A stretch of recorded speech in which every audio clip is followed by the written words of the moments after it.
Welcome to An Unconventional Life, a podcast where we share stories about the crazy 1% out there who earned their doctoral degrees and then went on to use them in crazy, cool, unique, and unconventional ways. Here's your host, astrophysicist turned teacher, author, dissertation coach, and more, Dr. Russell Strickland.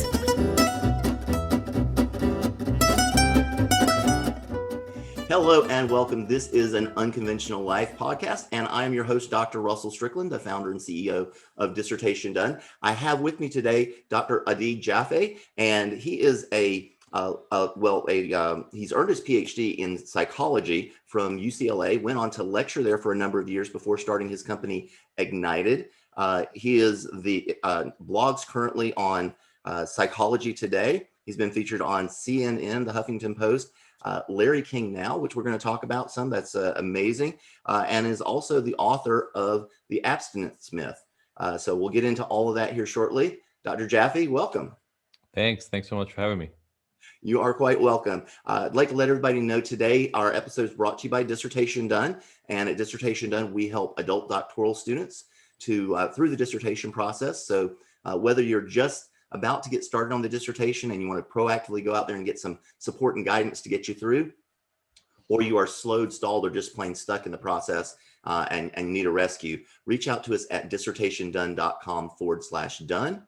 And if by any chance you have made it through the dissertation process and you are a coach, counselor, public speaker, consultant in the expert space, and you'd like to get your message out there, best way to do that is by not only having a first name doctor, but also being a published author. And our Expand Your Authority program, we help people get from the blank page to a published author in a very strategic way designed to bring folks to you, new customers, clients, and patients. You can find out more by filling out our little contact form at dissertationdone.com/book. And we'd love to help you either of those two ways. So that's the commercial. Dr. Jaffe, again, welcome, and thanks for being here today. Thank you so much, man. I wish I had you when I was getting my dissertation done and when I was writing my book. Well, I kind of wish the same. I guess I slogged through a little bit myself. But that's the thing, we learn as we go, and if we can help others after the fact, I think that's very, very important. 100%. So, well, tell folks a little bit about your story in getting into the doctoral degree process. I know you said you have a fairly unique background as far as that's concerned, and then tell us about what came after that. But let's just start with getting into the dissertation process or the doctoral process. What made you decide to do that? Sure. I do believe my path ended up being a little unusual, even though it didn't start out that way. We spoke about this a little bit before, but I come from an academic family. What I mean by that is the concept of schooling, and by that I mean extended education, right? Beyond your college degree. College didn't count for, like, graduating from college was a complete expectation in my family. And not only that, the idea that you would go beyond college for a higher level of degree of some sort, honestly, Ph.D. or an M.D. And I was on that path as I was getting my bachelor's, and I found myself really disinterested. I was always good at school. I was always good at taking tests, but I hated doing schoolwork. I hated participating. I was there more for the social component of it, or really because I had to be. And so when I graduated in the lower 50th percentile of my high school class, I got really heavily involved in drinking and smoking weed at the time, and that was much more interesting to me. And so I was in all AP classes, but literally, I think my GPA was like a 2-point something when I finished high school. It was terrible. Wow. Made my way into college literally just because of my SAT scores, because they were pretty good. And so I got into college and started off pretty well in college, but pretty quickly, because of substance use, which is a big part of my story, I took a nosedive. And so I started out school in upstate New York. We were living in Rochester, New York at the time, and I went to school in Buffalo. Did 2 years in Buffalo and then moved out to UCLA, finish up my undergrad degree in UCLA. But in both of those institutions, I got very heavily involved in drugs and alcohol, and went through a major depression episode as well. And it really derailed my academics. So I barely graduated from UCLA. I literally this might sound like a joke, but some of you stuck in dissertation land right now might be craving something like this right now. I graduated on a technicality. I'd taken enough credits, but I couldn't pass one required class in the psychology major. And so a year after I'd finished school, and I tried to retake this class 3 times, but I was addicted to meth at the time. It was not a good world I was living in. I was selling drugs. I was as far removed from being a student as you could be, really. And about a year after I'd stopped even trying to take this class, literally left campus, wasn't there anymore, I got a call from the department saying that course had now become an elective instead of a required class, so I could replace it with another class that I had taken. So literally on a technicality, I graduated UCLA with an undergrad, and I took a complete detour and did absolutely nothing constructive. I was pretending to play music, but really just getting high for 4 years. And what brought me back to school was I got arrested. I got arrested, ended up spending a year in jail, getting sober during that entire process. And when I came back out, even though I'd always rebelled against school, to be perfectly honest, it was my only option. People don't like hiring convicted felons, and I had the honor of having 9 of those felonies on my record at the time.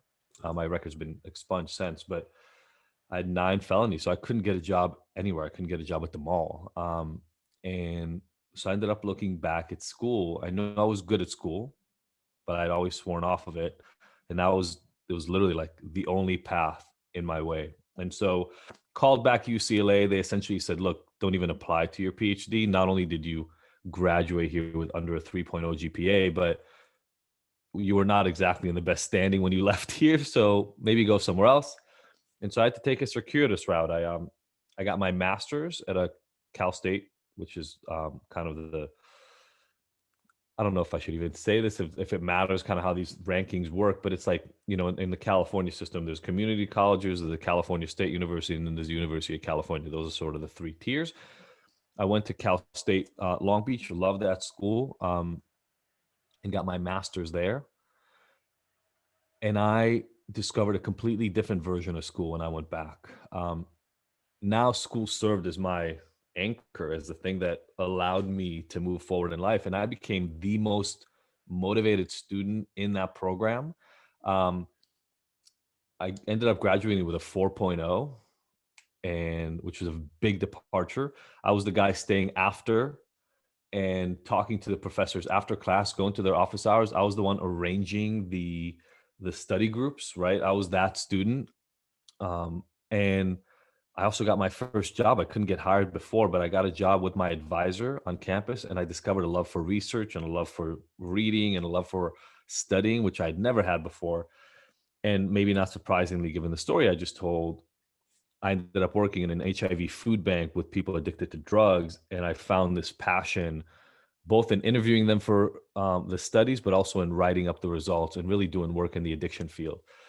So that was 2004. Because I went back to school in 2003, got that job in 2004.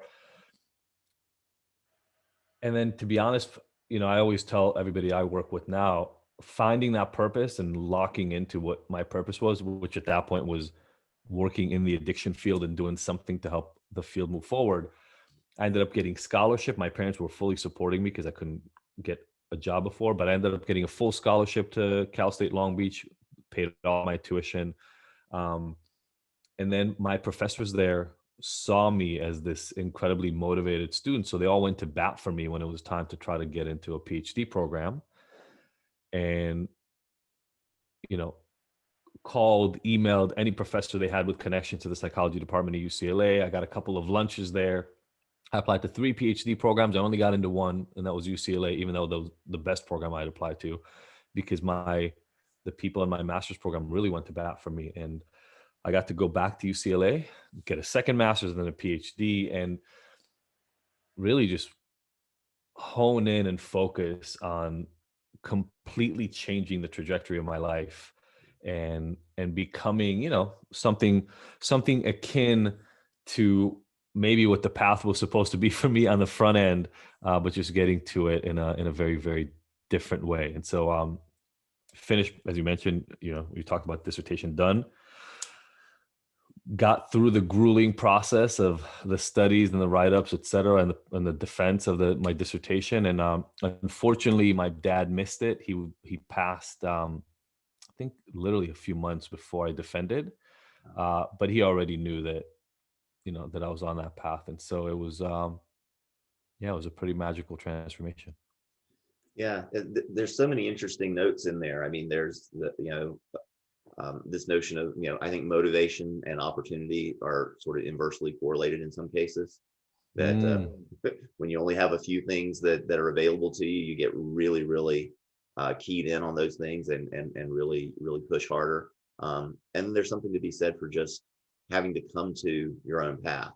And surprisingly, your path is maybe what you thought it was, that would have been laid out for you by your family early on, but you kind of went away from that and then came back to it on your own. And that's when the passion sort of clicked in. That's when you found why you really wanted to be there. Yeah, I think choice is something, again, I studied psychology. So choice is one of those things that us humans, we don't like having it taken away, right? We love the autonomy, and it's been shown over and over, when you take away somebody's choice, even if they end up doing the same thing they would have chosen, Right. They like it and are much more engaged in it when they're the ones that selected it out of a set of options. Absolutely. Which Yeah. is, by the way, to this day, something we use as a principle in the work I do with people who struggle with addiction, because I think that's one of the problems in the addiction field, is people don't have a choice. How do they inject choice? That it does seem like an area where you wouldn't have a lot of choice. Yeah. So there are a lot of areas where people don't get choices, but one of the ones, for instance, that's pretty clear is the outcome that they are going after in their pursuit of recovery. So it's such a given what I'm about to say, but everybody assumes that if you struggle with addiction, then you have to choose lifelong abstinence. That's the route you have to go. Right. And again, as we just talked about, that might be true, but telling people that that's what they have to do makes people resistant to it. So, for instance, in Ignited, when we do our work, we have people choose their goal. What do you want to do? Do you want to reduce by a lot or by a little? Do you want to get into kind of like non-problematic use patterns, so reduce to a certain level, or do you want to abstain? And if you want to abstain, for how long? We really make them have to make their own choice. And what we find is, by the way, a lot of people do choose abstinence as a goal. But when they choose it, instead of us telling them that that's what they have to pursue, it's a very, very different game. Yeah, no, I can certainly imagine. I know I've had a lot of our family has issues with weight and trying weight loss and so forth. And when I've tried to do something that says you have to do things in this way, even if I've chosen that structure, I really don't like it as much as when I do something that is, gives you more opportunities and more flexibility. Yeah. So even when 100%. I, choose a particular structure, if that structure is too rigid, I find that I'm not as happy with it. And I make choices that I wouldn't necessarily have predicted when I can kind of see, here are the choices, here are the consequences. Which one do you choose? I wouldn't have necessarily thought that I would do certain things. So true. When I went into it, I know what my overall goal is. I don't want to go down this path, but if I'm going to follow my overall goal, I might choose that path to get there.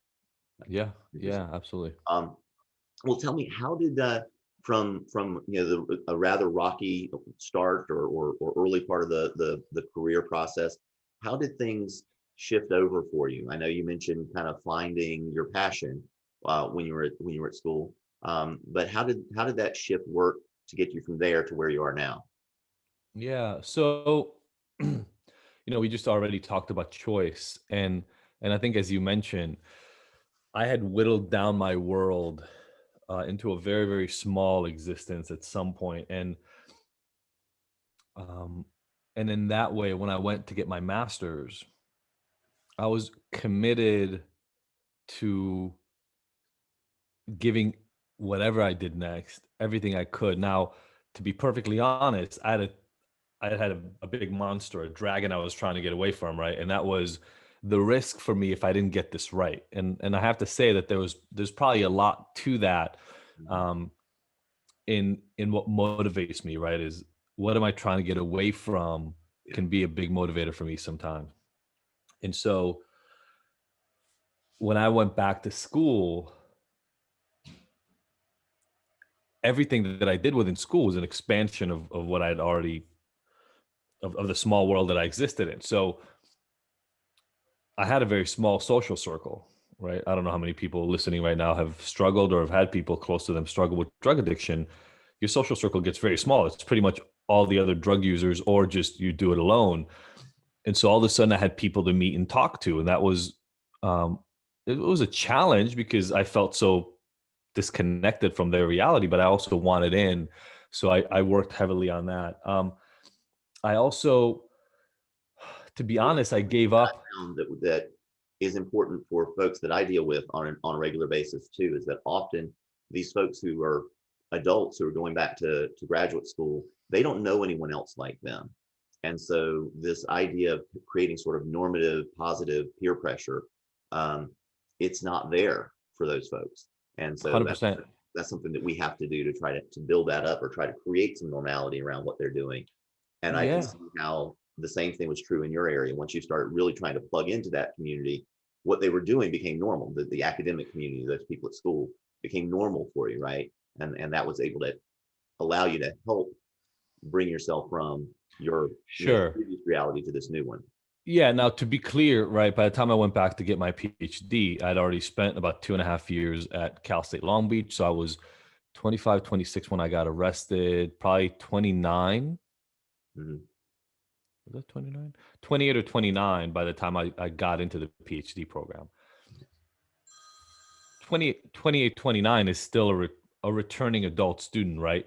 Most of the other students in the department were 22, Right. maybe 23, but I wasn't in my 40s. So Yeah. returning now, I would have to have I mean, I feel like I have it now, but if I was a returning student at this point in my life, I'm 44 years old, there would be a much greater age separation, but there was still a 6, 7 year age separation. And I had to sort of step into this place of saying, again, a big part of what I do in my work now is under F shame. I'll keep it PG for us, but this concept of F shame. And I had to walk into all of those interactions at school, really setting aside the feelings of guilt and embarrassment and shame around the fact that I'd taken this 7 year detour that most of my peers hadn't. There were a few other returning students, which made it a little bit easier to connect because we were not all 22. Yeah. But that was definitely part of the puzzle. What's interesting is now being where I am and having achieved those things, each one of our stories offers something unique. Yeah. The shame is not always. Sometimes I'll call them toxic people around us who shame us regularly. But oftentimes, a big source of the shame is the internal expectation and the gap between what we expect of ourselves and what we believe we've achieved. And so if anybody is struggling with that as a returning student, I'll tell you, put your story front and center. Don't run away from it. Don't avoid it. It's you. It is you. You can't run away from it. And as you're trying to hide it or become somebody slightly different so that people accept you more, what you're actually telling yourself is that you should be ashamed and that there are reasons for you to feel less than. I got to tell you, what I found is the story, which, the story I just told of how I got there could also be one of the most embarrassing stories ever, right? Oh my God, I got heavily involved in drugs and my life went on the wrong, I went on the wrong path. I just discovered that every time that we have that and we start going down that road in terms of our own story, all we're really doing is we're putting down our experience. Mhm. And like a coin, there are two sides to it, right? What did you learn from it? What makes you stronger? What makes you better and bigger, better because of that experience? And if you just decide to focus on what went wrong, you're missing all the learning opportunity from everything that's there, right? Yeah. I firmly in my believe the only real failure in life is quitting. That Yeah, the opposite of success is not failure. The opposite of success is giving up. right. And I mean, I'm sure you have a lot of ABD people in your audience, right? People who've had years, they finished all their classes, everything else is done, just got to finish this dissertation. And you haven't failed unless you've given it up. And so obviously what dissertation done sounds like it helps people do is pick it back up so they don't give it up. Yeah. But here, I don't consider someone who's ABD and ends up walking away or feels like they got kicked out of the program or whatever the case is. I don't consider that a failure. You have to make decisions. If it's something you're still committed to, then keep going. Keep moving forward, because if you are committed to it and you don't do it, you'll regret it later.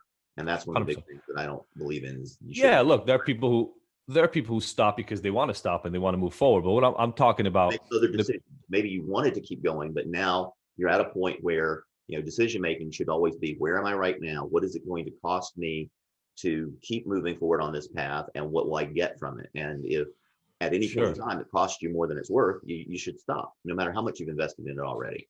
Yeah, and I spent, I don't know, a year and a half, 2 years finishing that damn dissertation. And I got to tell you, there were points in the middle. I was already. That was pretty good. What's that? I said a lot of the people in our audience will think that was really good. I know a lot of students who are it was. Look, I finished 4 years on the dissertation. Sure. I finished my doctoral program in 5 years. So I didn't finish in 4, but very few students did. 5 was sort of the, run of the mill kind of average doctoral student.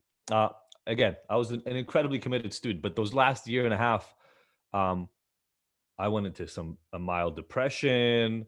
I was talking to, she was my fiance at that time. We're now married with kids, but I was considering quitting. It was, you're banging your head against the wall repeatedly, going to your advisor. The road keeps getting extended. You keep thinking you'll have the data you need and you don't. But let me just say to anybody listening right now, that is the exact same thing that happens later in life. Exact same thing. It is almost like a microcosm of what will end up happening you hundreds of times in your life later. You'll want to get married and the path will be thrown off, or you'll get a new job and it won't work out exactly the way you wanted it to, or you'll travel and move somewhere else and there'll be hurdles and obstacles in your way. That's just life. I tell folks working on their dissertation all the time that, there's no point in your adult life that you're ever going to sit down on January 1 or December 31st or whatever it might be, map out the upcoming year and have it go according to script. Something unexpected is going to happen. Something's going to go unplanned. Sometimes it's going to go wildly better than you ever imagined. And oftentimes there's going to be curveballs. We don't tend to plan for, the obstacles in life. And those happen. Yeah, and if you deal with them, and if anything, the trouble in everyday life is there's no endpoint. So it's like these things don't work out in a way where you can say, well, I've reached the end most of the time. I mean, we just bought a house last year, so that was an endpoint. We got the house. But once you get the house, you got to start fixing it and adjusting things and remodeling and taking care of it.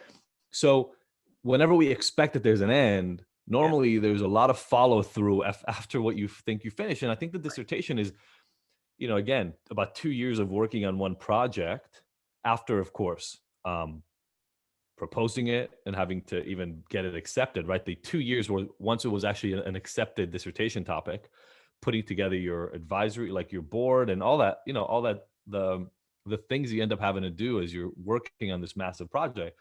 But it was like a little microcosm of what the rest of my life was going to be like. And I'm an entrepreneur now. You're talking about people writing books. It took me a year to write this book and a year and a half beforehand to plan for it. I don't know if you guys are listening, but that's pretty much the same exact thing that it took to do the dissertation.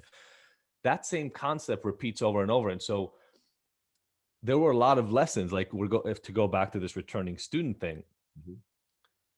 I don't know that I would have had it in me if I didn't have to deal with this massive downfall and clawing my way back to semblance of a normal life. I don't know that I would have had it in me to be the guy that arranged the study groups and stayed after and talked to the professors and did everything, not on time, but before it was due, that didn't go out, because I knew what was behind me if I didn't get away from it. And so climbing up the mountain was a necessity. And when you understand that just putting one foot in front of the other every single day is a necessity, one of the things I teach to people that I work with that struggle with addiction all the time is it doesn't matter if the step you took today is this big or this big. It matters in your head. But in the grand scheme of things in the universe, the only thing that matters is you don't stop momentum. Right. You take a quarter of an inch step today, and your momentum continues. Tomorrow might be better. Circumstances might work better for you. There may be other things that factor in, but too many of us, and I You think don't this go exists backwards probably. today. It's something that people need to appreciate. That we talk about this again with our students a lot. That people will suffer losses, of spouses or parents or something like that while they're in a doctoral degree program, and they want to know, how do I keep going, because I've got this huge urgent thing that I'm dealing with right now. And my advice to them is one of two things. Number one, if you know yourself and you know you have to take some time off, but put a date on the calendar for when you're getting back to it. As long as you're committing to coming back before you leave, then you're okay. Better though is to reduce rather than eliminate. To step back 100%. and say, instead of working on my dissertation 2 or 3 hours a day, let me make sure for half an hour every day I focus on my dissertation. I make some little steps. I keep moving forward. And some days I'll just naturally fall into 2-3 hours I'm working on my dissertation, because as a lot of our students tell us, it's a refuge. It becomes something that they have more control over in their life. My dad, They say they don't have control of the dissertation process, but at some points they perceive more control there than in other aspects of their life. my dad passed about, my kid was born August 27th. My dad passed mid-April. So my dad passed about 4.5 months before I defended and before my firstborn was born. Oh my God. He had been struggling with cancer for about 2.5 years. So the entire time that I was working on my dissertation, my dad was in and out of hospitals struggling with cancer. And then he died literally a handful of months before I had to defend. Mhm. And I remember I told my advisor, hey, I need a little time. Mhm. And I didn't leave. I mean, I went back for the funeral, etc. But when I came back, I took care of myself for honestly about a month. And I was my dissertation work was with animal models, and so I had to go in and do rat surgeries on a regular basis, and I couldn't let them completely go. Somebody had to feed the animals, etc. So I still had to go in and do that. But like you said, I kept minimal engagement while I needed it. To be perfectly honest, again, F shame, right? Um, right before he passed, I actually got put on antidepressants for a short period of time because it was just, I mean, I'm sure you can imagine, but losing your dad in the middle of that is not a great time, or not a great process, not an enjoyable period of my life. And so I knew I needed some help getting through it. And I think about 2 months after he passed, I started coming back into the lab on a regular basis. And then it was like, okay, let's just get out of here. To be honest, it was kind of, once I got back, it was even bigger of a drive to say, you know what, we have to finish this. I'm not going to be able to give myself another year doing this. I need to be on the other side. And whatever you need, honestly, whatever you need to motivate you. Here's the bottom line for a lot of us, right? Just being in a doctoral program is already something that the vast majority of people in the world either have no idea about, would never consider doing, or don't think they're good enough to do, right? So you probably eliminate. They don't think that they're good enough to do, or they don't think that we're good enough to do. No, I'm saying that for individuals who, you take the majority of people in the population. Some of them have never, like, that's just not a consideration, right? For the vast majority of people, that's not a consideration.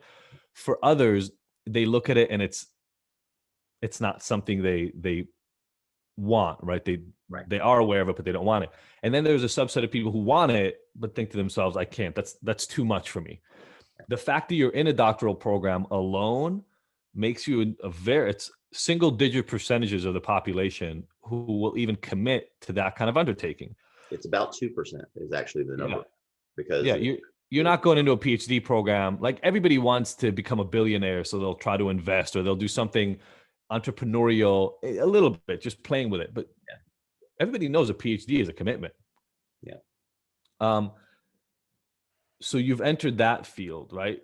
Now consider the fact that, what is it? I think it's like 30%, 30-some% of PhD candidates that never get never finish their dissertation. The number I hear so much is about 50%, but I have tried, and it's very hard to track that down. A lot of people will agree with me when I say I keep hearing the number 50%. But in terms of trying to get real stats on it, it's really tough. So maybe I think maybe at UCLA it was like 20 some, Yeah. close to 30. So think 30 to 50%, somewhere in that range, right? So now you take 2% don't even enter.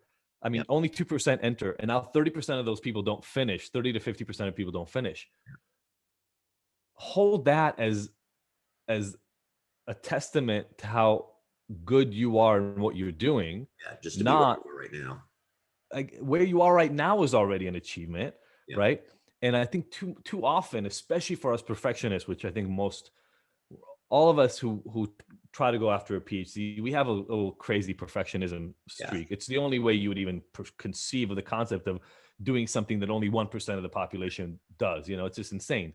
It's what gets you into the program, and it's often what keeps you stuck in the program. You have to turn pragmatic while you're there. Otherwise, that perfectionist thing will just get you stuck in the program forever. Yeah, and so pragmatism is one great way of doing it, but the other one is stop constantly looking at everything that you haven't yet achieved and take at least a look back and go, oh crap, like look at where I am right now, right? I had to really get used to this, you know, when I was an undergrad to some extent, and then when I was in my master's program, I was normally one of the best students in the room, sometimes the best student in the room for semesters at a time. Yeah. And then I get into a PhD program at UCLA, which is, you know, one of the top programs in the world. And I was average. Yeah. I mean, I graduated with a 3.9, but everybody graduated with like 3.8 and above. Right. You know, it's like, we had full on savant geniuses next to me. You know, there was a girl, I think she finished her PhD program in 3.5 years, and she was already young because she had finished college. I think she finished by 24, 23. She was done with her PhD in the clinical psychology program at UCLA, which is the #1 program in the world. I could have chosen to look at that as like, oh my God, what am I doing here? There's something wrong with me. And I did originally. Initially, that was the thought process. And I went, wait. You're at one of the top programs in the world and you're average. That's not bad. It's pretty good. That's pretty freaking good, right? When I went to graduate school, I went to the University of Chicago, and I was studying astronomy. Not a bad school. And gosh, it's hard to encapsulate what I felt about my time there. It was really, really tough, but I still really, really was glad that I did it.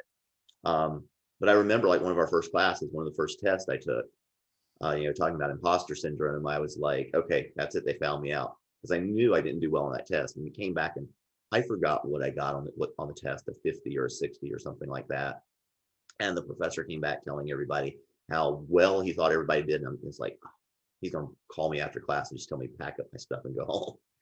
And then I came to find out that I was like 10 points above the average or something like that. This was just a new ball game here. He was grading based on like how good the best people in the world were versus, only looking at the best people in the world, essentially. Yeah, said, imagine you got a 50 on your very first test in your very first quarter here. He's like, that's good. Imagine you're a quarterback in the NFL. Yeah. And you've been a quarterback your whole life. In high school, kids didn't know what to do with you. You were throwing the ball 30 yards farther than everybody else, more accurately. Receivers were like waiting for you in the end zone, and you were delivering it every time. You go to college and you're still absolutely one of the best anybody's ever seen. It's getting a little tough. Guess what? You get into the NFL, you're talking about like the 20, 30, 40 best quarterbacks in the universe. You're not going to shine at the same level, likely. But oh my God, look at where you made it. Right. Yeah, it's 100%. And that's something that whether you personally, those folks that are listening here, whether you are, at a super prestigious program like we've been talking about, or, you're just going to, kind of a run-of-the-mill, a regionally accredited doctoral degree program. A run-of-the-mill doctoral degree program still puts you in that like top 1% in the population academically. Yeah. And that's no. Thank you for pointing that out. 100 people in it and see how many people that is, and to say I'm like the best one in this room, statistically speaking, in terms of academic achievement. That's huge, and people do lose sight of that. 100%. I think, no, thank you for saying that. Right. Just being in the fray, like it's, I mean, it really is when you think about it, it's the equivalent, like you made it to the academic NFL. Just think about that for a second and honor it. Now, the rest of the world doesn't in the same way, but I got to tell you this, I just want to get to this piece as well, because when I was working on finishing my PhD, it got hard. It got really, really hard. It got dark. I was not liking the work I was doing. You know, it gets to this point where you're just really trying to figure out how to write this thing up in a way your committee will accept it. Like it gets dark. Not that different than some other times in my life, but it got dark. And but I got to tell you, when you do the work and you get to the other side, it's worth it. Yeah. So that's something I really, really want to point out is I think a lot of people give up because they don't know if the extra little bit, like, is finishing this dissertation really going to make that big of a difference? And I got to tell you, when that PhD gets added to the end of your name, when people start referring you as doctor, this, that, and the other thing, especially in your professional life, the amount of clarity of purpose and clarity of expertise that you get from those tiny little letters is massive. And so, especially if you're talking about trying to write a book, it's not doable. It's not that you can't do it without it. There are a lot of people that have written books that don't have it, but the amount of authority that you have the moment that happens, it's pretty massive. And now you get to put that up, right? Not only are you part of the 2% who reached it, but now you're one of the top of the 1% of the people who actually achieve that goal. Right. Yeah. It's the number of opportunities that you get when you graduate, when you've earned your doctoral degree. I cannot overstate all the different folks that I've talked to. We're going to go ahead and get into that in just a minute, because you've had just wonderful opportunities come your way since you graduated. But that's one of the things I want people to keep in mind, that whatever you think your goal is for your postgraduate life, after you've gotten your doctoral degree, stay open to it, because chances are the future is even brighter than you can imagine. I've talked to so many people that said I had no concept I would be doing what I'm doing right now when I was in graduate school, when I was working on my doctoral degree. And the future is better than what they had planned for you. So yeah, absolutely. Like I said, it's just impossible to overstate. It really is. All of the amazing things I've seen people do since they graduated. So tell us about that, because again, you've done some of those amazing things. I don't know if you want to start with the book or some of the interviews, but yeah, I mean, so the book definitely came later. So again, I was very focused on a particular topic, and that was addiction. You guys know why, because of my own story. But I started writing about it even when I was still a PhD student online. This is the days of blogs, 2008. And so I created a blog online. Interestingly, I created a student group called Psych in Action that still exists to this day at UCLA, that would get students together to write about the things that we were learning in a way that the broader audience could understand. And, graduate students do some really cool work. So we were all writing about what we were doing, what we were learning for mass consumption. I started a blog called All About Addiction. And that really gave me some visibility in the field as somebody who's sharing latest knowledge and things of that nature. But yeah, then I ended up actually connecting. This was something that I didn't expect, but I ended up, through that Psych in Action group, I ended up connecting with the guy who ran the PR portion of UCLA. Every university has somebody whose job it is to get out information about the studies and the cool work that is being done there. Millions and millions of dollars are being spent in your institution trying to create great knowledge. There's somebody whose job it is to get out the word about that knowledge. Exactly. So we invited him to speak at that Psych in Action Club. And so he and I actually became close-ish. And so weirdly, whenever there were things about addiction that he didn't have somebody else to give it to, he would give it to me.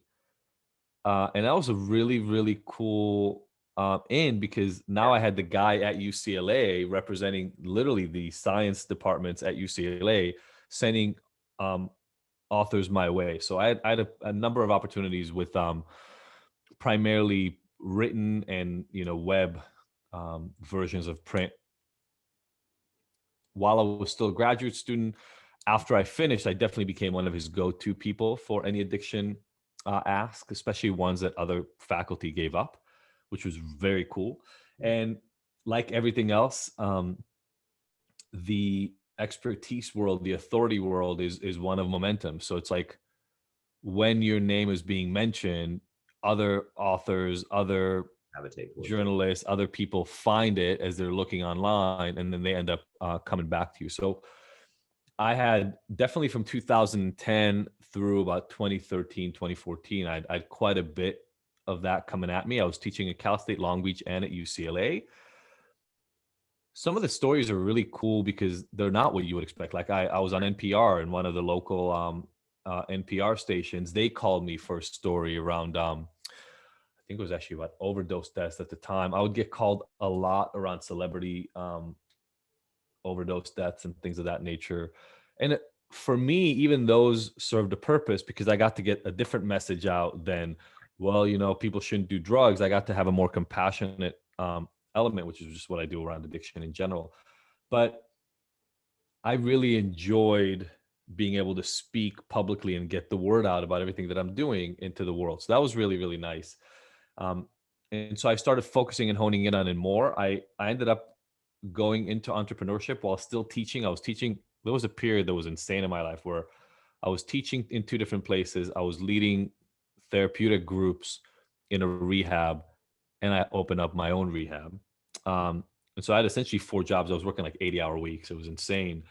But when that rehab opened is when the power of the press and the power of authority really became obvious, right? Because if you can get people to talk about what you're doing professionally, it is more likely that, as you mentioned at the outset here, you'll get more clients, you'll get more attention, et cetera. So we definitely got a lot of our clients because we were front and center. We use all the tools back then. There are new tools now that people would use, right? So obviously a web page, but also Twitter and Facebook and all those things. And I had to learn something that they don't really teach you in your PhD program, and that is how to talk about what you're doing, first of all, in a way that other people can understand, because the same thing that goes along with you being one of the 1% that reached a PhD also means this. You know so much about what you know and what you've become an expert in, you explain it and talk about it in ways that the vast majority of the universe will not understand. So you have to really figure out how to talk about it in a way that the public can absorb. But then the other piece, I feel like in academia, although the good academics, the one that we hold as being the best in our fields, do learn how to do this. People don't teach you how to promote your work. Yeah. In academia, it's actually the opposite. It's like, well, keep your head down and do work. You know what I realized? That's great, but all the people that we look up to heavily promoted their work. Yeah. And that's how we came to know them as the leaders in the field. From Philip Zimbardo in psychology on, right? Like the Stanford prison experiment, et cetera. The people you look up to talked about what they did a lot and told others about it. So I had to learn that out on my own and had massive opportunities through that. I've been on Dr. Oz. I've been on the Doctor Show multiple times. I've done Good Morning America. I mean, I did CNN. There was a period where I was on CNN and HLN, almost once a week. It was, there was real gratitude in being able to get the message out about what I'm doing. And I think it also really helped my professional life. Yeah, it does. And those opportunities, I think you wove into that story something, a point that I wanted to make, which was when we were talking earlier about how many opportunities you have when you've graduated, when you earn your doctoral degree.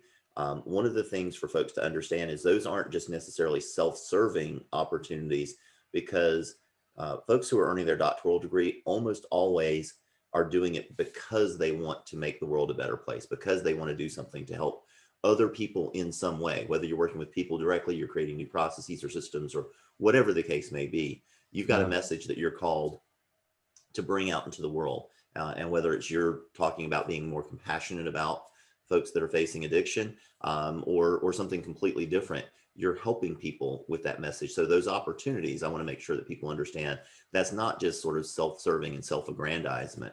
It is you doing what you're called to do and being more fulfilled. One of the things that my business coach talks about a lot is that you've got to get out there, because it's not about you. It's about the people that you're trying to serve. And a lot of Sure. people feel like I don't want to make it about me. I don't want to get out there and publicize and all this sort of thing. But the people that you want to help, they want to see that expert. They want to see someone that's confident and can give them the message that you're trying to get out there. Well, and even beyond that, right, is the example I give a lot when I talk to professionals, because professionals are really like academic professionals are really, really bad at this.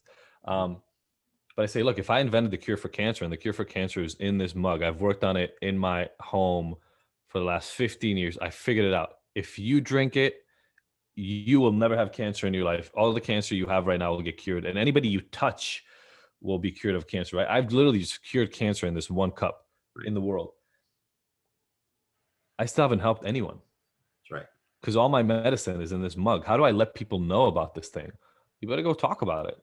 And not only do you have to talk about it, you have to know how to talk about it in the way people are going to trust you instead of doubt you. You have to be able to collect testimonials and show other people that it's helped others. You have to be able to support there's an entire process to getting the word out about what you're doing. And we unfortunately learned, and I think this is wrong, but we learned to believe that the best stuff will rise to the top, right? The cream will rise to the top. Well, yeah, I don't think that's true. I think you have to have something solid, or any marketing and conversations about what you do will fall flat when people actually try out what you've talked about, and it'll fail them. So yes, what you offer has to hold water. It has to have a solid foundation, but that's just the starting point. You then have to figure out how to talk to people about it in the way that they understand it, the way they trust you, and in the way that they're willing to try it out. And I've actually spent the last 4 years of my life studying marketing. I never wanted to study marketing in my life. But if my goal is to help millions of people with addiction, guess what? I'm going to have to figure out how to market what I do, or I'm never going to help millions of people. Yeah.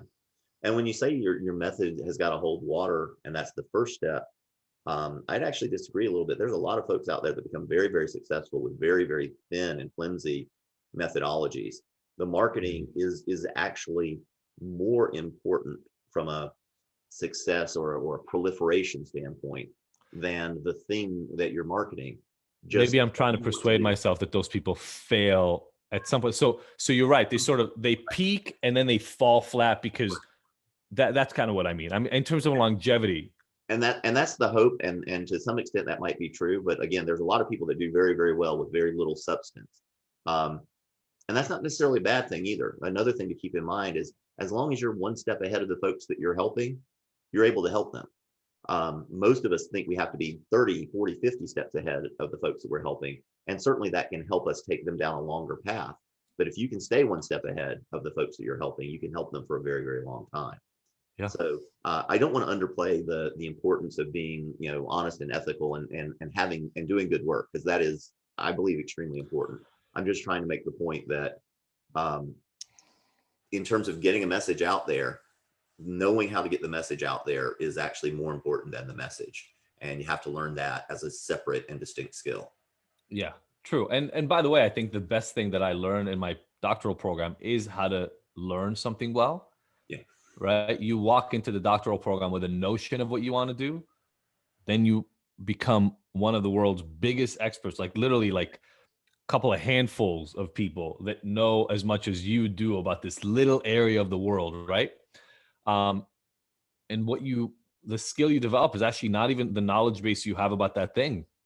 Mm-hmm. If you really think about it, the skill you learn as a PhD student is how to become an expert in something in a relatively short period of time, right? In a couple of years. So my joke to people now when they meet me and they kind of ask me like, what are some of my skills? I say, look, give me a couple of months and the right motivation, the right reason to know why, and I'll become one of the biggest experts in anything that I care about. Because I'll know how to dig into the research. I'll know how to understand the literature. I'll know how to dissect knowledge and come up with some appropriate conclusions.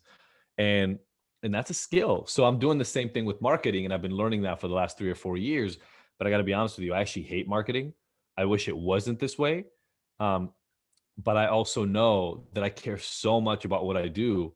It would be a relegation of my duty to the people that I'm trying to help to not get good at understanding how to get this message out. Right.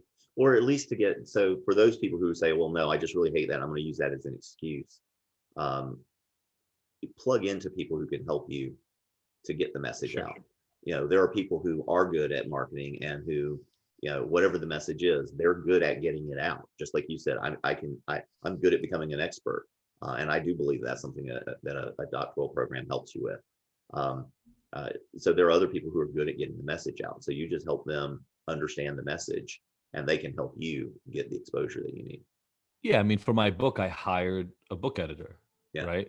I'd never written a book before. I was not about to spend 3, 4, 5 years learning how to write a book. I had knowledge I wanted to get out. I ended up paying, I don't know how much your services are, but it was a pretty penny Yeah. to work with her for over, I mean, we probably worked together for about 10 months to get that book out. And that's after I'd already tried it my own a handful of times. Right. Yeah, and that's another thing. I feel like it's a frustration I've had in working with doctoral students, is that oftentimes they think that the more heroic story is Atlas, holding the world on his shoulders, as opposed to the person who, who was it? Was it Archimedes that said, give me a lever and a person, give me a long enough lever and a place to fix it, and I can move the moon. That's the thing. You need to practice leverage. You need to get people to help you with things that you're not good at, because you can't be good at everything. You shouldn't try to be good at everything. Focus on your strengths, not your weaknesses, and the world will benefit from it. Yeah, I think that's a great point. But yeah, I've learned. I definitely used to be on the side of I got to figure out how to do everything, Yeah. which I had up until literally a couple of years ago. Yeah. And it's a hard thing to learn. It's one of my mentors talks about, when you get to a certain point, you have to start asking different questions, and you have to start asking about the who rather than the how. We, as perfectionists and students and everything, we figure out, well, if we can just learn how to do it, that's going to be how we move forward. But at some point, there's only so much you can do as a single person, with a single lifetime moving through this universe. And you don't want to be the bottleneck of your own success, right? Exactly. When you bring in more folks that do know how to do other things that you don't know, then you can let them do what is their area of genius. You can focus on yours, and they'll help you be more successful. Which is something that our students seem to understand. When we talk about editing, they seem to get it. Like, there's this 300-page or something APA manual of style, and like, either you can learn all of that to use it once, or you can get somebody who knows all of it to use it once for you. And that they seem to get, but it just echoes throughout, all aspects of our lives, that there are other folks that are good at certain things. We can use them to support us to get better ourselves. Yeah, and actually, if you think about it, you didn't finish your dissertation by yourself. I mean, you wrote a lot of it by yourself. Actually, if you're using dissertation done, you got help there as well. But what's the committee about? The committee is about being able to go to somebody who's been where you haven't been and saying, hey, what am I doing here that I could adjust, right? And if you can find that in your professional life, you'll do much better, much more quickly, which I think is kind of the point we're making. Yeah. In an idealistic world, a lot of our students say the committee's job is just to get in your way, to keep you from graduating. But yes, in certain circumstances, it would be great if the committee was always there, supportive and constructive, and helping you to move forward. Yes. Well, tell me a little bit about. I know we're going to need to wrap up pretty soon, but we just lost Larry King not very long ago, and you mentioned that you had an experience in being on his one of his shows. So tell us a little bit about that, because I get to do this podcast because I decided to. And sometimes selfishly, I'm just interested in something, and I hope other folks will be too. But he was an amazing person, and I'd love to hear your experience. Yeah, he was. And I mentioned this before. Obviously, I'd watched Larry King do so much. And I have to say, there's that saying, don't meet your heroes. Yeah. Right. And I think because Larry was so removed from the work that I was doing, I never wanted to get into journalism. You know, interviewing other people was never a thing that excited me. But he had interviewed everybody. I mean, if you can think of a person who was worth their salt, that guy interviewed them. And so there were a couple of things that happened. First of all, just the honor of being interviewed by him, right? That alone. So I was on a panel twice with him. But the honor of walking into that room and knowing all the people who've been there before, and actually even the studio that we did these interviews in, again, right? If you look at Larry King now, the number of other people who'd sat in that room alone, there's a humility for me in saying, again, right, you have to use these signals. The work we do is hard. You have to use these signals that you're on the right path. That was one of those ones that showed me I was on the right path. Something I know so many people deal with imposter syndrome.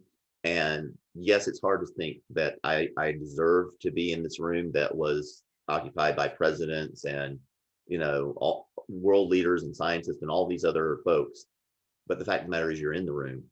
So there must be some Gotta reason. be something. Yeah. Gotta be something. I actually now push myself more. Like right now we're raising funds for Ignited. I've never raised money in my life. I'm going to other people. I'm going to people and asking them for $50,000, $100,000, $250,000 checks for this thing that I mean, look, I believe in it. I've spent the last 4 years of my life dedicating them to this, and the last 10 years learning how to get to the point where I could dedicate myself to this, right? So the question is not whether I believe in it or not, but talk about imposter syndrome. I'm talking to people from all over the world, some of them multi-millionaires, some of them billionaires, and like asking for their money. I actually urge you to put yourself in more places where you have imposter syndrome. Yeah. Learn where you fit and where you don't, and leave the places where you don't fit and you can't do what needs to be done. But the places where you do get to deliver, go all in on that. The only way to not feel like an imposter is if you're doing the handful of things that you feel 100% comfortable doing over and over and over again. That's fine if you're okay stagnating forever, because you will just stay in that place. You're never going to grow. If you're still looking to advance, if you're still looking to grow, if you're still looking to become better, how do you think you become better? I mean, by being exercise works by you pushing yourself until you're fatigued and tired. I can't, a walk around my living room is not called exercise. And there's a reason for that is that's just everyday functioning. And that's okay. I'm not even judging you for doing it, but let's be clear. You get imposter syndrome where you put yourself in a place where you're just at the edge of your comfort. So yes, just walking in and being in the room with him already was, oh damn, I'm here now. That's pretty amazing. And then the other thing that I have to say, because he's getting on in age, but the professionalism of that guy,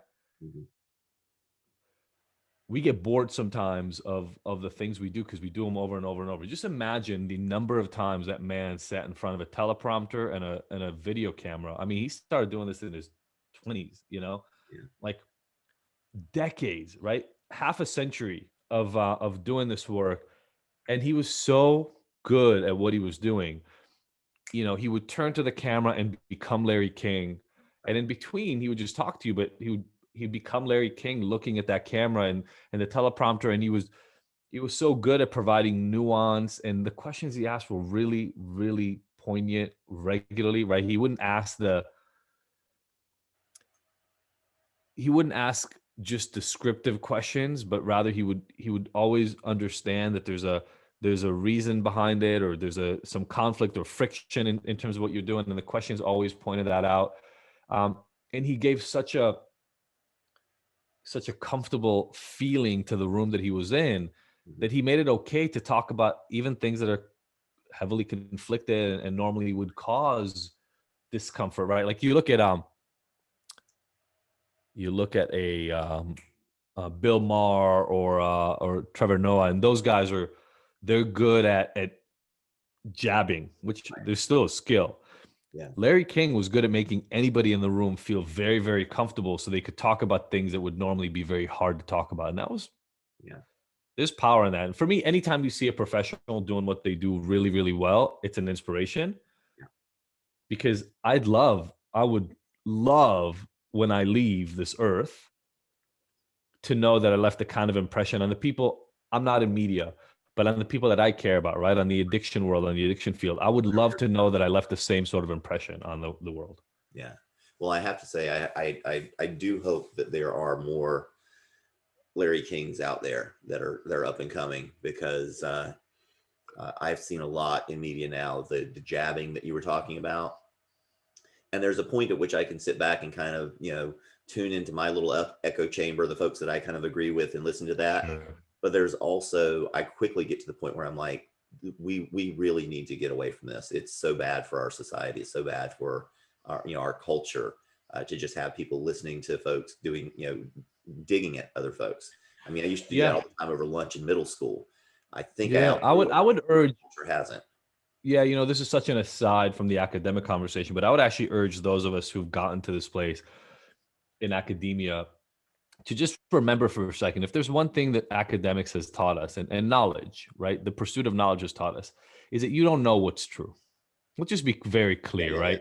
Right.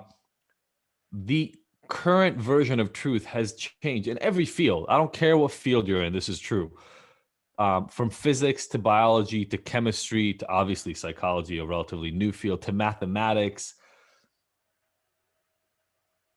Knowledge is fleeting. And those of us who've pursued PhDs, hopefully to some extent at least, are there for the pursuit of truth. Yeah. But if you're really here for the pursuit of truth, then please understand that you have to be flexible while still following data, right? Like, It's a very precarious place to be in, because you have to understand that any conjecture you're making, any truth you're believing right now is a conjecture based on the data you've seen to now, and it could change at any given moment. And so you have to be willing to live in this flexible place. And I think it's part of our duty with the rest of the people around us to get other people to understand the same thing. Look, we didn't know about dark matter and neutrons when I was in physics classes and chemistry classes in high school and junior high. We didn't know about dark matter and neutrons. So is it that they don't exist, or is it that the truth at the time just didn't include them? Well, so I would take the word that you keep saying, truth, and I would use understanding instead. Because now we're getting into sort of an epistemology discussion, but I kind of believe that there is an objective truth that underlies everything, but that it is so sort of complicated, kind of, a la the Plato's cave, the allegory of the cave, that we're able to see bits and pieces of it. We can put that together in a way that helps us to understand and helps us to technically interact with our world and to progress technologically. So we can do that through understanding, but the truth is still something that I think we can always understand better. And absolutely. So that's what I'm saying. I think we're saying the same thing. We are there in the pursuit of truth. And so we're constantly just taking extra little baby steps towards that understanding. Will we ever get there? I don't know. But the point is, we've now lived in a world where everybody just believes that whatever they believe is the truth. And that's something we've got to work on. That's a problem, right? Like, it's very clear. And I hope that any of us can stand there and give anybody in our lives thousands of examples of how people's version of the truth, of reality, have shifted over and over and over. And by having that conversation, you've studied it. If you have a PhD, you've studied it, right? Part of the whole point when you defend your dissertation, when you defend your little area, is to find counterpoints. And what else do people believe about it? There's a power to that. So it's our job to take that into the world and say, look, people, I understand this is how you see things at the moment. And that is great. You get to hold on to that. But let's be clear that if we just follow that path backwards through some information, that understanding has changed over time. And odds are that unless we've reached some magical unicorn land right now, which would be weird since we've been around for a handful of years and we haven't yet. I'm not there yet. If you talk to me 5, 10, 15, 20 years from now, there will be other advancements in our understanding, and your current perspective will change.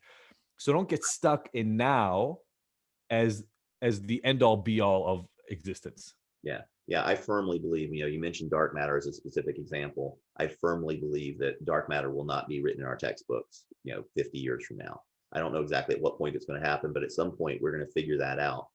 But that there's a double entendre to that name of dark matter. And it is, number one, we can't see it. So it doesn't interact with light. So therefore it's dark. But number two, dark ages, this is like something we don't understand. We put a name on it, we label it something, and we are clearly labeling our ignorance in terms of what that is. And I mean, in genetics, there was this concept that like 98% of the genetic material that you had in your system didn't matter. That it was only about 2% that coded for everything. Now we're realizing that's bullshit. It's it helps regulate the coding of the others, and it transfers a lot of information.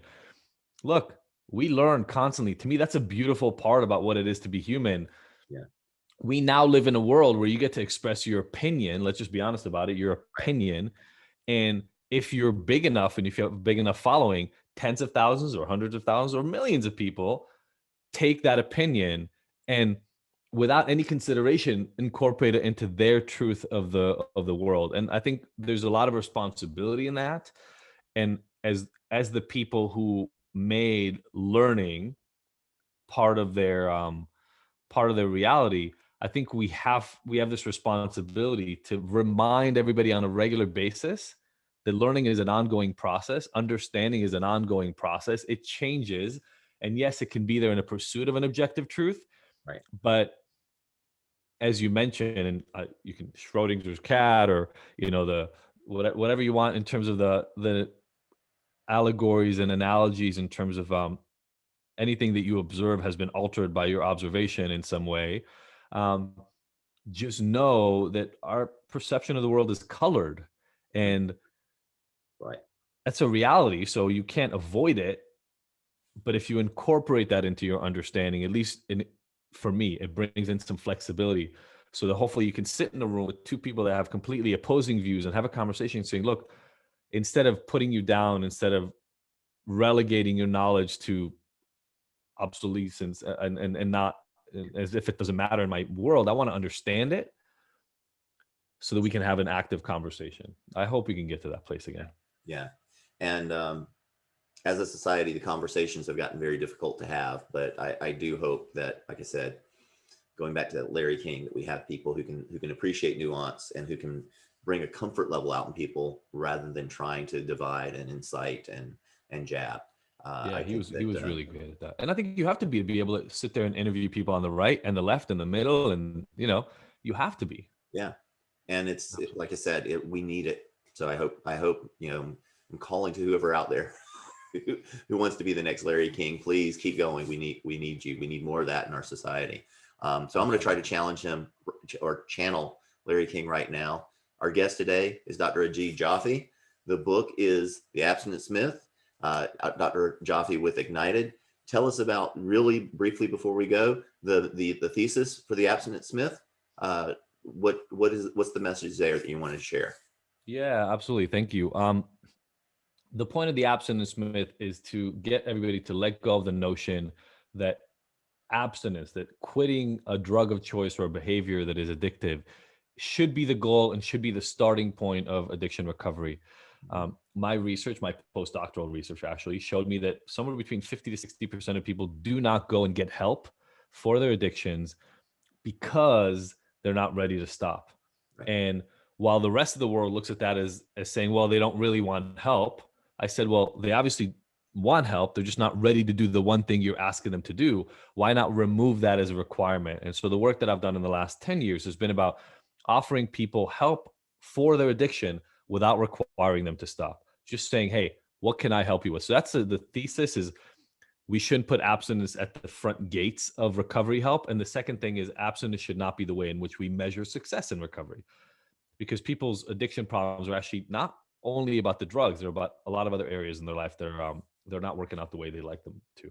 So that's the point of the book. Ignited is essentially an online program and community and platform that I've created to take those principles and create a more a helpful, available, affordable, and easily accessible body of knowledge and system to allow people to use those principles from the book in their own life.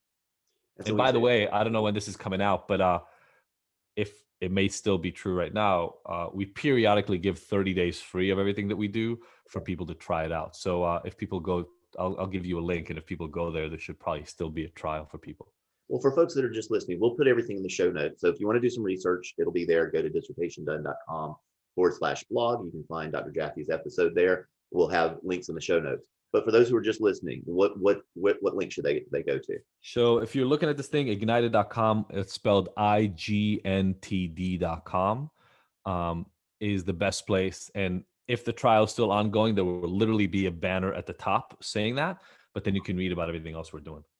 And so for those of you guys who are just listening, it's ignited with the I, but all the other vowels are removed. All the other vowels are removed. And .com. So go there and check out see if there might be a free trial. And even if there's not, obviously investing in yourself is important. You mentioned systems there. What type of systems will they find? Yeah. So again, as we mentioned already, we allow a lot of choice in the work that we do. So people get to choose goals, they get to choose paths. And instead of focusing, so there are a lot of evidence-based tactics that work in addiction. One of the things I write in the book quite a bit about is I'm a little sick and tired of people choosing what the best method is. As a researcher, I know that there's something that happens when you apply statistics to things, and statistics are all about removing error. And I'm putting that in air quotes because what we call error in statistics is actually individual variability in the real world.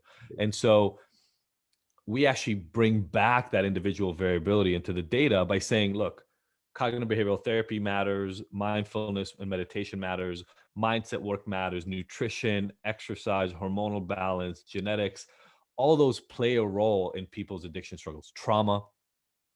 But I don't know who they play a role for because we're all different. So instead of trying to find the best solution, what we've done is create a suite of solutions.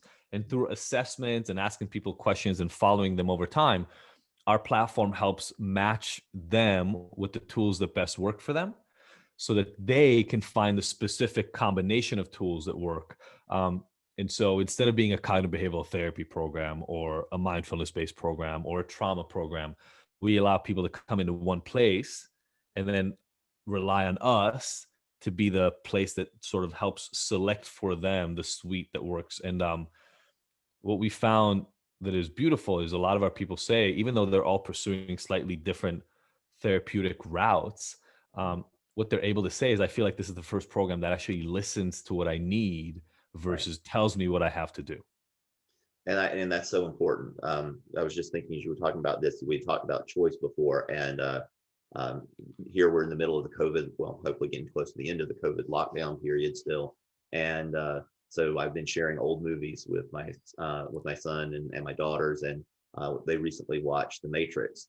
And there was a point when she came to the Oracle and asked, why he was here. And she mentions to him, well, you've already made the choice, but now you're trying to understand why you made the choice.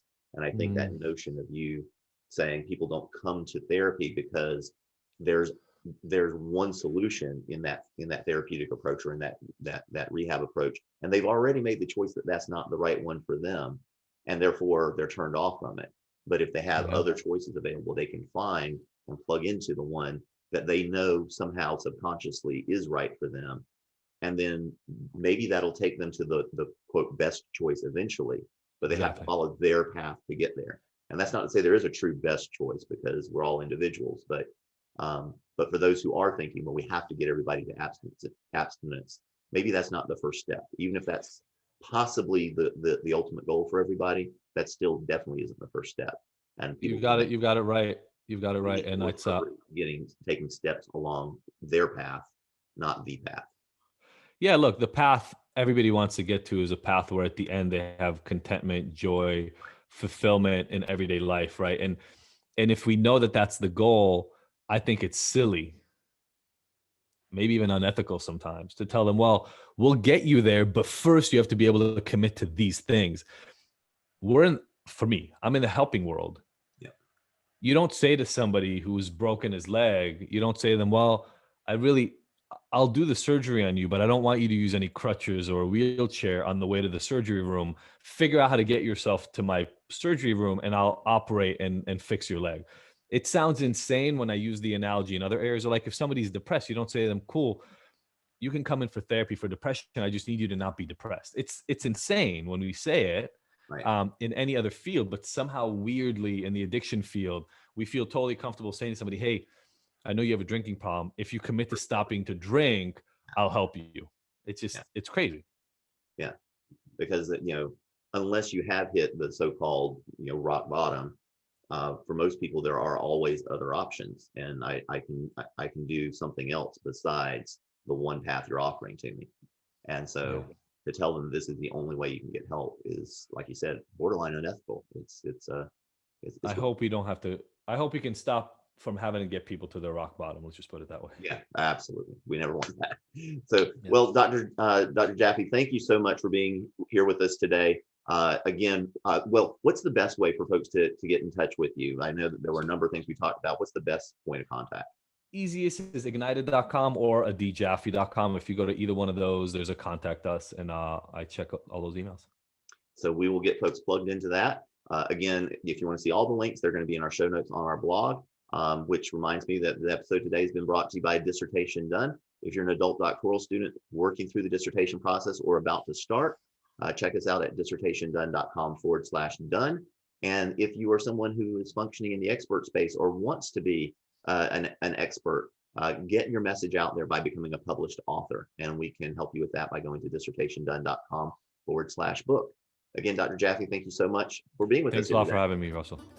You're welcome. And to everyone else, go out and live your unconventional life.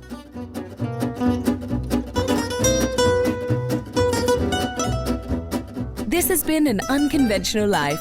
Thanks for listening. If you enjoyed today's episode, subscribe now to keep getting inspirational stories of unconventional lives as soon as they're released. Until then, go out and live your best unconventional life.